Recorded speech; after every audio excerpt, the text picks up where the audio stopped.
we have some startling statistics that tell us that not only are people hesitant to talk about their vaginal health to their healthcare practitioners also don't feel like they should be asking. So this conversation is sort of stalled on both sides of that equation. Welcome to Thriving in Menopause, brought to you by Prevention Magazine. I'm Zoe Mernier, the editor of Prevention. Thank you for joining me for episode 4 of season 12. Today on the podcast, we'll be exploring a topic that, like menopause itself, has gone undiscussed for far too long, with many women struggling with symptoms in silence. And that's the issue of vaginal health and the issues that can occur thanks to the changes in the vaginal microbiome during menopause.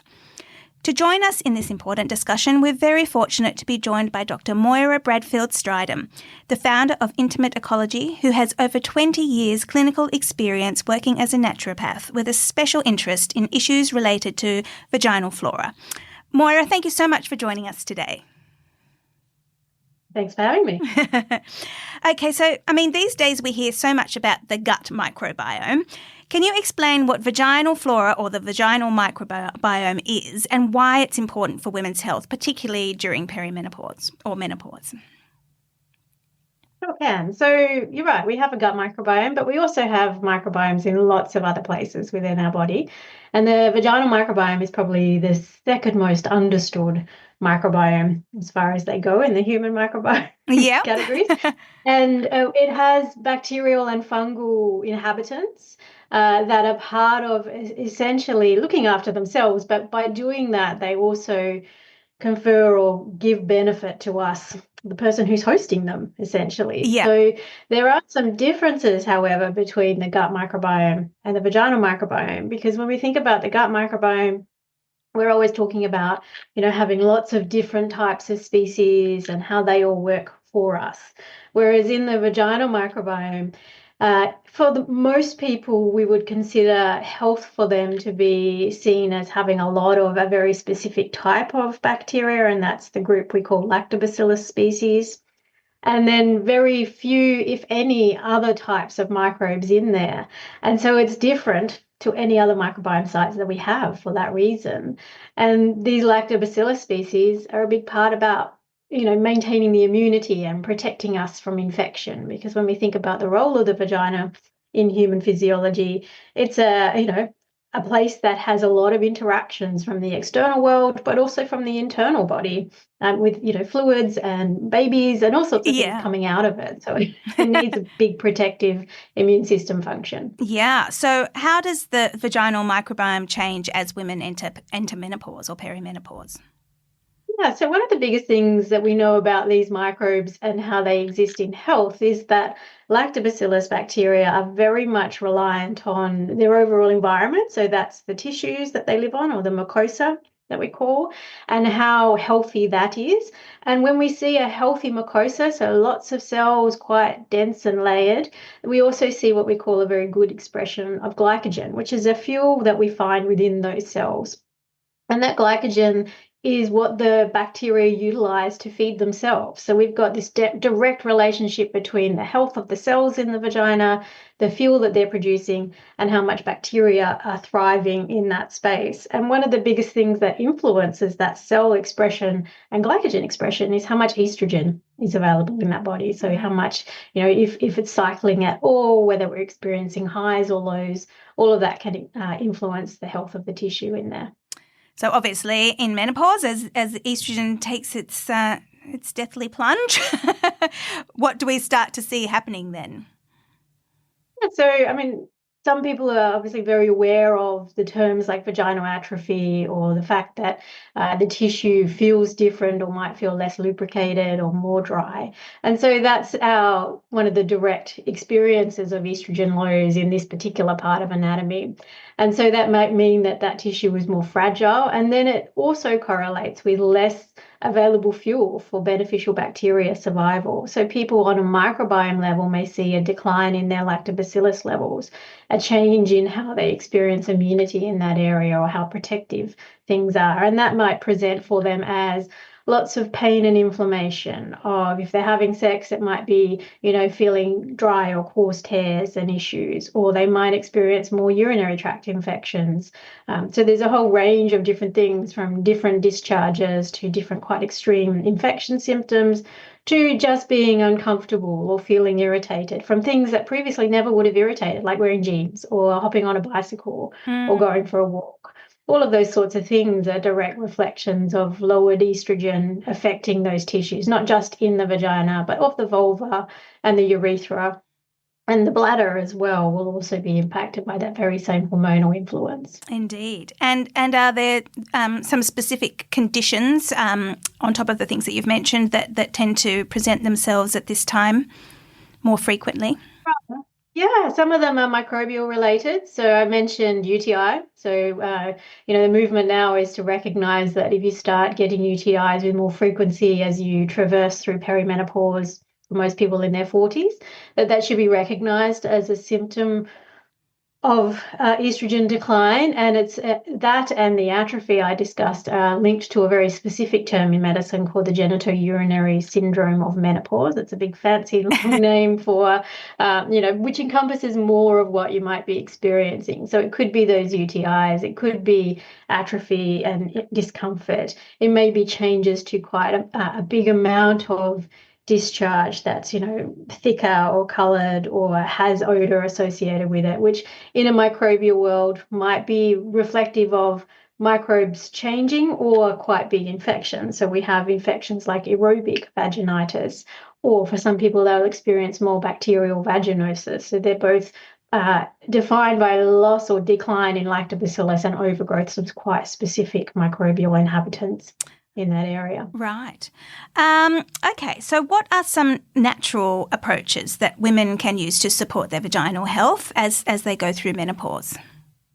Yeah, so as they track through menopause, I think the biggest thing is to recognize, that these symptoms, if they start off mild, need to be supported earlier. The earlier you get in there and start looking after the space, obviously the better. Prevention is way better than being reactive and trying to find that solution at that spot. So, looking at general things like using a lubricant if you are having sex, or using vaginal moisturizers to help that tissue support itself.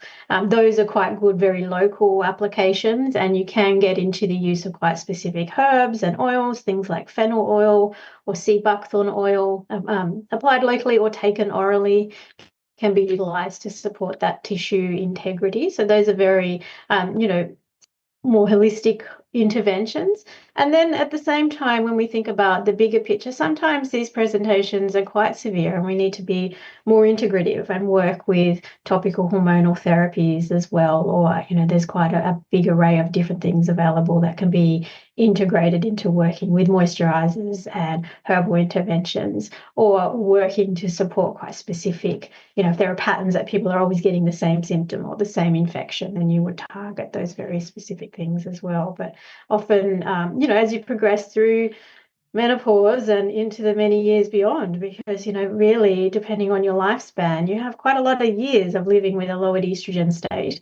And personally, I want those years to be filled with comfort and not worrying about my vulva and vagina. So, assessing what your needs are, and those needs may change over time as well. So those very local things can be supportive. And also, seeking support, I think, is really important as well. Not going, oh, this is menopause, there's going to be vaginal dryness and atrophy, and resigning yourself to that, because that's obviously not joyful at all for us to experience that and to just do away with sex at that point as well for a lot of people.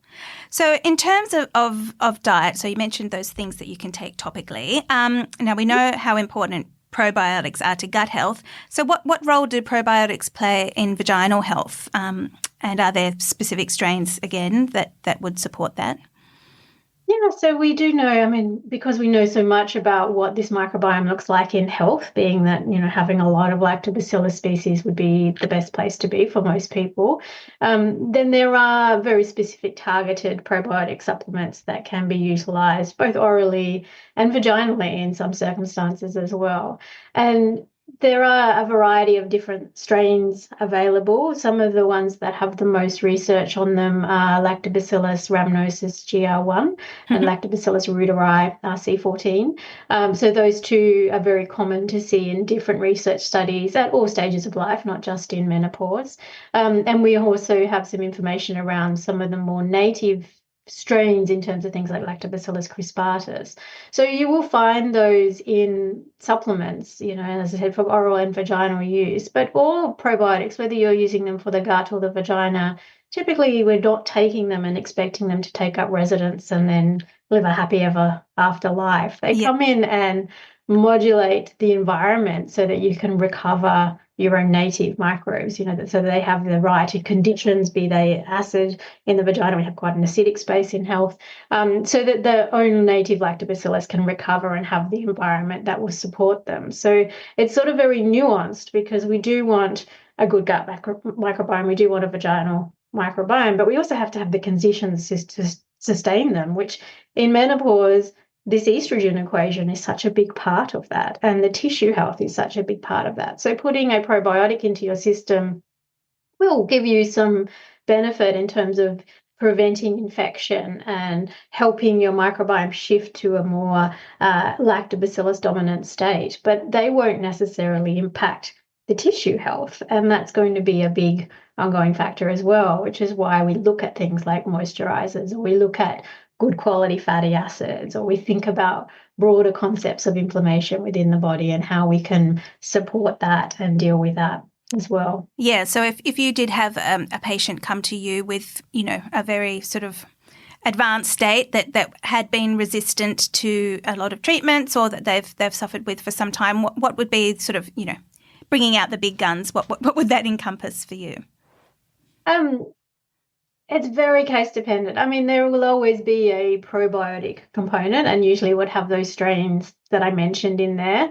The suitability of applying those vaginally is often dependent upon how much inflammation somebody has vaginally, because you can imagine that if you are reacting to anything, putting something in there may not be the best experience initially. So often we're working to dampen down inflammation, and that might be through good quality fatty acids like sea buckthorn, or high dose fish oil supplements, or I use a lot of herbal medicine, and the herbal medicine is a very holistic way to approach an individual, because you would use herbs that have anti-inflammatory properties, that support the nervous system, that work on different parameters, or even specific microbes, if we're able to identify through testing which is the microbe that is the most problematic for this individual. So that's a very customized approach. And then the general would usually encompass, inflammation, nervous system, metabolic support as well for a lot of people. We know, obviously, as we move through our stages of life,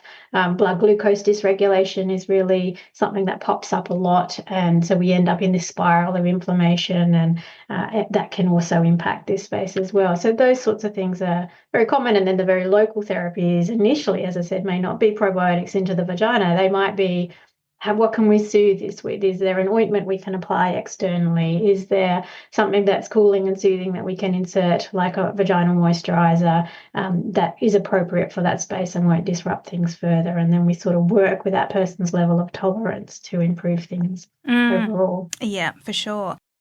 Hot flushes? No sweat. Try Premensal Menopause products to relieve common menopausal symptoms for both perimenopausal and postmenopausal women. Premensal understands that hot flushes and night sweats are not the only things going on in your life. This is why Premensal has added 2 new products to their range. New Premensal Libido and Energy, because face it, we all could do with a boost of both. And new Premensal Brain Fog to help increase short-term memory, mental recall, and reduce cognitive fatigue. Now, where did I put my keys?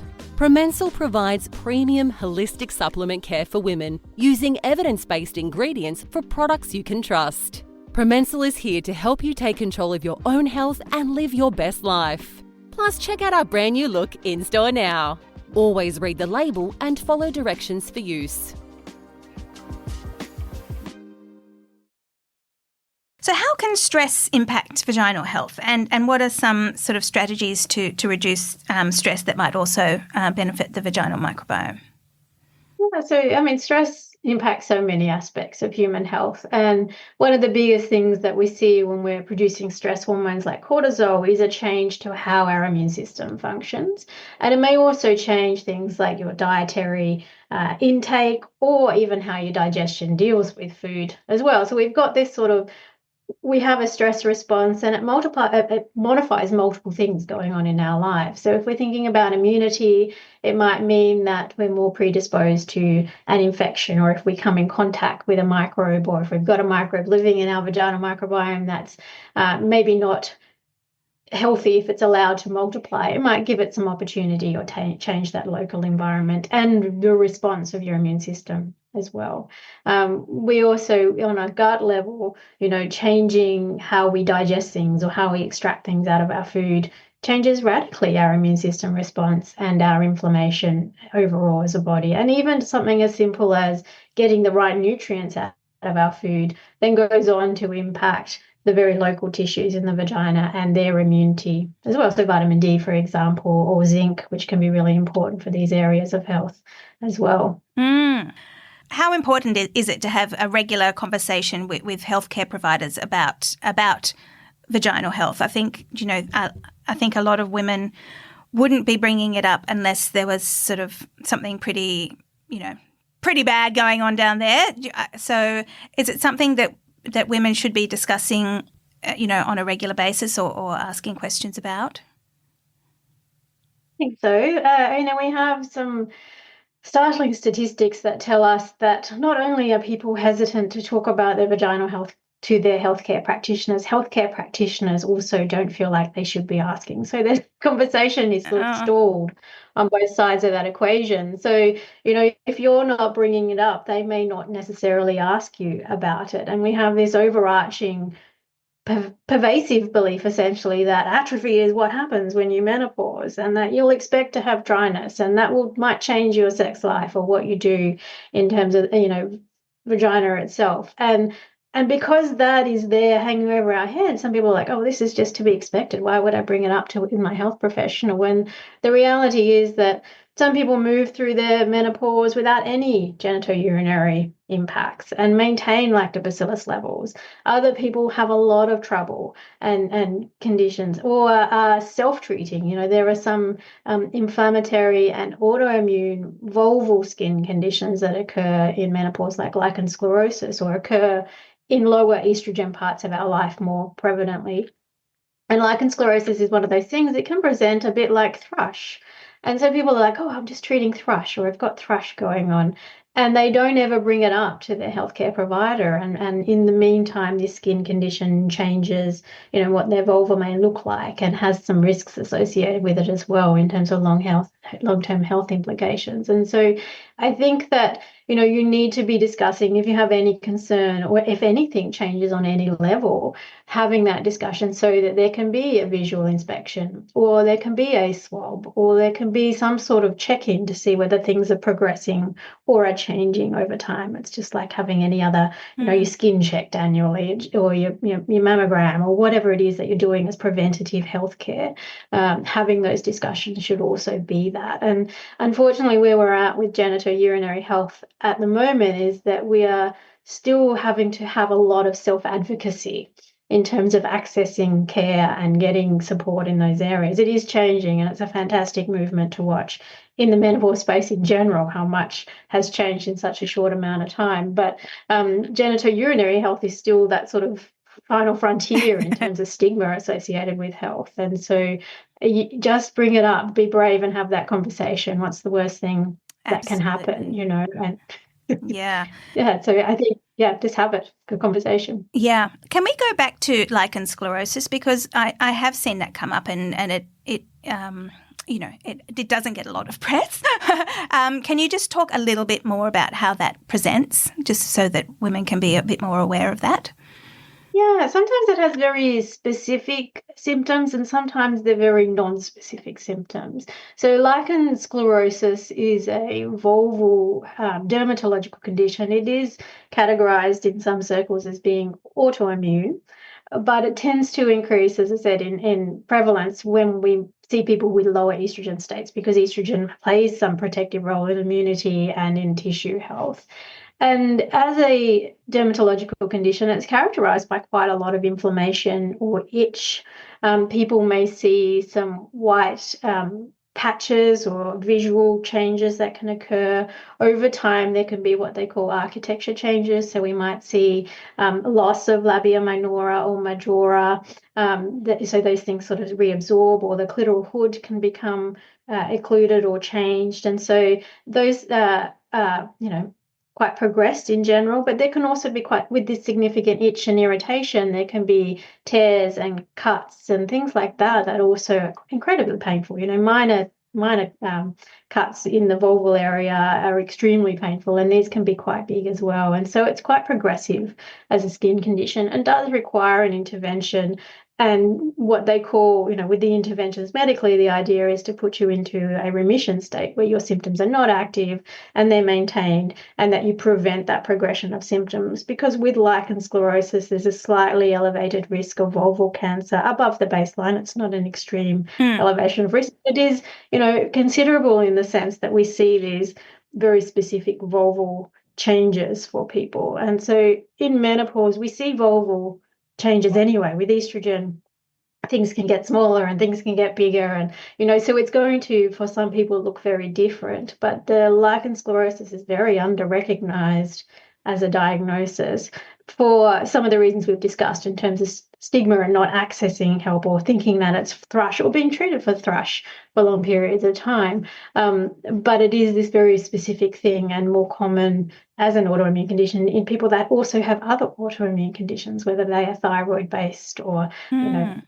different types of presentations in family histories. We can see this sort of co-occurrence of these things occur. That's interesting. And also, I think with the itchy skin being one of the symptoms of menopause, and particularly itchy vagina is also a symptom of menopause. So a lot of people might just, presume that is, again, something that that is kind of expected or typical, and not explore that further. So that's great information. Yeah. I think I would add to that as well. I mean, how many people are looking at their vulva? Because often people, on that verge of maybe getting a diagnosis, be like, oh my gosh, I looked at my vulva and this has changed about it. Whereas regular self-checks may also be important in the context of the genitourinary syndrome of menopause or other vulval conditions like lichen sclerosis. Yes, absolutely. Absolutely. We check our breasts, so we should be absolutely checking our vulvas as well. Okay, so are there any other myths and misconceptions about vaginal health that you'd like to clear up, especially in relation to menopause or otherwise? I would. I mean, I've talked a little bit about thrush a few times in there, or what we call, candida. Struggling with thinning hair or lack of volume? You're not alone. New Nordic's hair volume supplement is formulated with herbal ingredients like zinc and biotin to support thicker, healthier hair. Plus, it nourishes your nails and skin for a complete beauty boost. Discover the benefits at hairvolume.au and give your hair the support it needs naturally. Yes. The interesting thing about Candida is that when we are in a lower estrogen part of our life, the risk of thrush actually decreases. So for most people experiencing inflammation when they are moving through menopause or have menopause, it's actually not thrush. It's more likely to be associated with the atrophy that we see in the genitourinary syndrome of menopause, or a dermatitis, or a skin condition like LS, or it may be bacterial driven. So we know when we see this change of microbes in the vagina, there may also be some vulval microbial change. But for both of those, we might see microbes like Streptococcus or E. coli, or things that we sometimes associate with UTI, become higher, and they tend to cause a lot more inflammation and itch and symptoms as well. So to be treating it repetitively as thrush with over-the-counter treatments, which is available in lots of different parts of the world, is something really to go, well, maybe I should get this checked out, because thrush is actually a decreased risk in this stage of life, except for if you have things like diabetes or serious immune compromise, like a disease, or you're on a drug that might suppress the immune system. Well, that's very good to know. One small mercy of menopause, hey? No more thrush. But that's absolutely something that women should be aware of for sure. Okay, well, any final tips or advice you'd offer women who might be experiencing symptoms and also are not only suffering from them, but also might be experiencing some sort of psychological distress or emotional distress about these symptoms?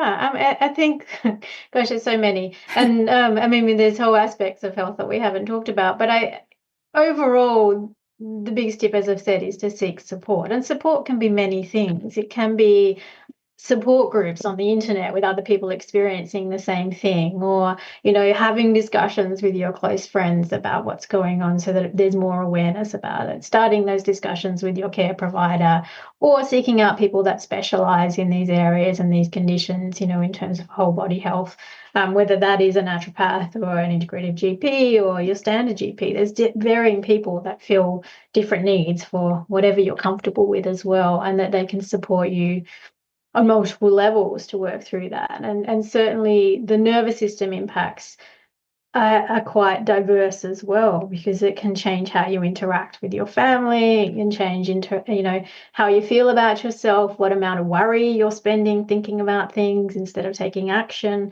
And so really working on those levels, working on that support and accessing that support, and at the same time taking care of yourself. Are you feeding yourself well? Are you sleeping well? What have you got in terms? I ask my clients, where's the joy in your life? Like, what do you like doing? And are you actually doing that? Because what are we doing as humans if we are not experiencing the things we like to do?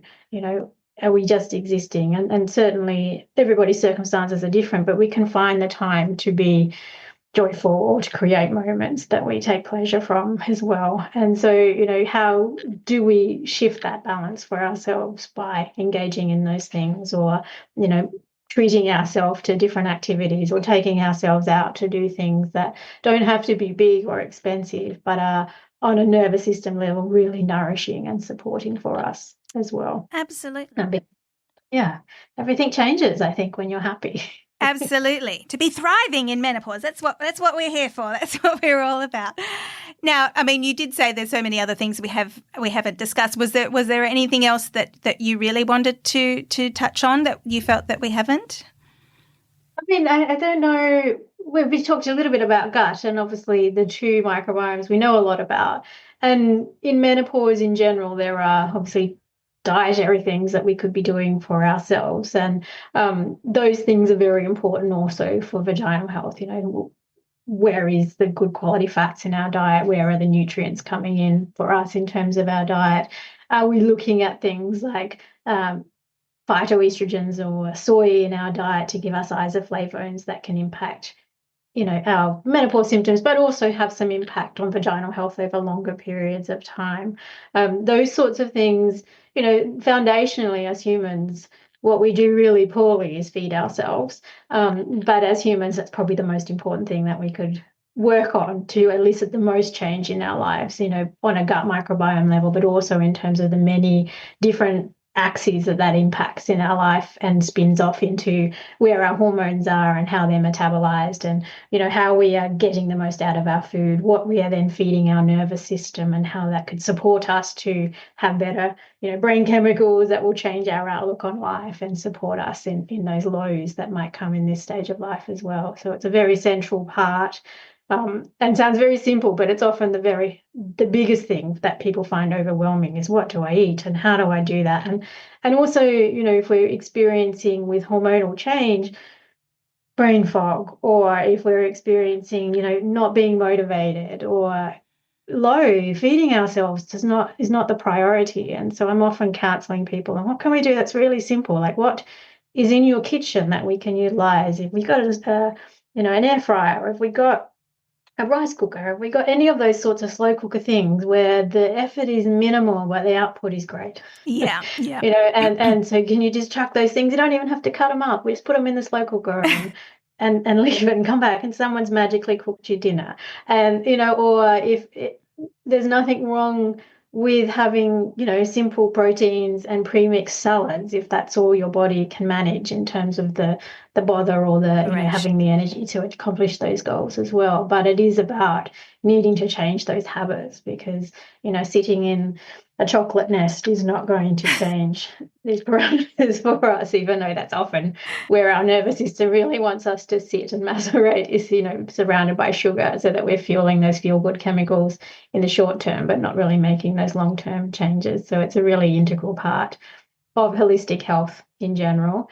And then the final thing I would probably say is, as a practitioner, I'm a naturopathic practitioner, but I am certainly supportive of accessing MHT and HRT for people as needed through their lifespan. So, so that can be also something that might be needed and can work in integrative and complementary approaches on a case-by-case scenario as well. That's amazing. Look, it's been absolutely amazing to chat to you. Unfortunately, that is all we have time for today, but thank you so much, Moira. It was such valuable information. Really appreciate you sharing your time and insights with us. My pleasure. Thanks for having me. Listeners, thank you for joining us as well. If you liked this episode, we'd love you to rate, review and subscribe. And we hope you'll join us for next week's episode. Meanwhile, for more information about living your best life at midlife, pick up a copy of Prevention magazine. I'm Zoe Mernier. See you next time.